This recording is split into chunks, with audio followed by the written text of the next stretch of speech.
Hi guys, my name is Henry Kumba. Keep watching this video to learn how that infertility isn't just a woman problem. Infertility isn't just a woman problem, as many will want to think, particularly in Africa, because 1 out of every 10 couples struggle with infertility and often require some form of assistance medically, in most cases, to get pregnant.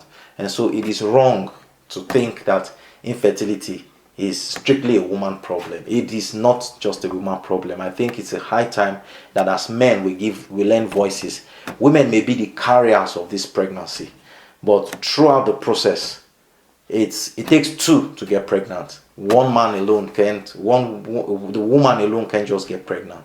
It takes two to get pregnant. But simply because she has to be the one by nature to carry the child to term, give birth to the child, nurse the child and all whatnot, that doesn't make it the sole responsibility. Infertility doesn't now make it the sole responsibility of the woman. Infertility is beyond that. I know that in Africa, once a man is able to hold an erection and once a man is able to spill out sperm, he is deemed okay. But reproductive health, science tells us that reproductive health is a little bit more complicated than that. And so we need to change this notion. And I think this notion is fueled by the fact that when you check online, 75 if not 80% of the times, even when you're checking about male infertility causes and all, somewhere along the line you'll be amazed. You have to go back to check what you actually typed in, because somewhere along the line it is changed to talk mainly about infertility in women most times, because in men it's I don't know, but somehow. And so I think this is fuel, this narrative. That is what is fuels this narrative, because 75%, if not 80%, of what you find about online when you search for infertility in couples, it leads you more to the side of the woman. And I think it's high time this toxic masculinity, there has to be a change in it. So like I said, infertility is not just a woman. Let me tell you something. When I started this channel, I had a discussion with a few of my friends, and I told them I was going to put out my our stories out there, and some already felt my wife should be the one to do that, and I said, why do you think so? He said, well, how would a man be talking about pregnancy? And you see, that's where the problem lies.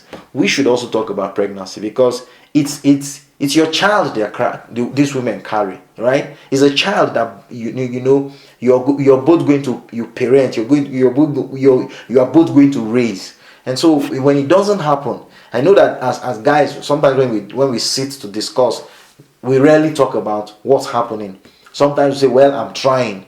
And I'm trying simply goes back to what I said earlier, for the fact that you can hold an erection, you can spill sperm, and whenever you have the sexual urge and all whatnot, that it's more than that. And so for women, they are more open. I must give credit to this, is that they are more open to discuss, to talk about issues. They are more open to look for solutions. They are not blocked by pride. They are not blocked by ego. They are not blocked by anything. They want a solution, they go after it, irrespective of what they need to do. But there are men who would rather have their arms cut off. They would rather lose whatever it is for them to discuss certain issues. And so that pride stands in the way, and it causes them to do some of these it causes them to stand in the way, so to not to want to get tested, or not to want to even discuss some of these matters. And so we leave it more, the load is more on the part of the women. And for my wife, most of the times, family members that we know and all, sometimes when we travel, to visit certain family, friends and relatives, the question comes all the time, and sometimes you're battering them emotionally, you're battering it's impacting their mental health, and they try as much as possible to be strong, because sometimes those questions of saying, what are you waiting for, there is no right answer to it. There is no right answer. We're not waiting for anything. We are trying. We're doing everything within our means to ensure that we get pregnant. We badly want to be parents, but it's not just happening. So when you say, what are you waiting for, makes it sound like it's in our hands. It's in their hands to get pregnant. They just get pregnant. That it happened for you easy. doesn't necessarily mean it happens for everybody easy. Look at your life. There are other things that happen for other people easy, but haven't yet happened outside of children. And so it's different. It's a different race for everybody. And so you shouldn't put the pressure on the woman and say, what are you waiting for, and all whatnot. And most times it hurts me to think that sometimes women on their own go get checked because the man has refused to go, and it takes them time to convince him to go get checked, because investigations for infertility, investigations like that, are not done for the woman alone. They usually want to have a holistic view of everything, and so they check for the man and the woman, like that, so they can compare results and know what best solution to proffer. But when you leave it as it's for the woman, she goes to the hospital alone and she's there. Why I'm sharing this video, or why I'm saying this today, is that men should also understand that though these women carry these babies, these women are the ones that carry this pregnancy, but you are also pregnant when she's pregnant. Like when I never missed any of my wife's antenatal. I was there all the way. I was there. I needed to know, step by step, everything. Not just because we had waited that long, and so I was eager to just have every information that I needed to have. It wasn't just because of that. What really pushed me was the fact that she shouldn't go through whatever it is that she needed to go through. It provides that support just to be there for her.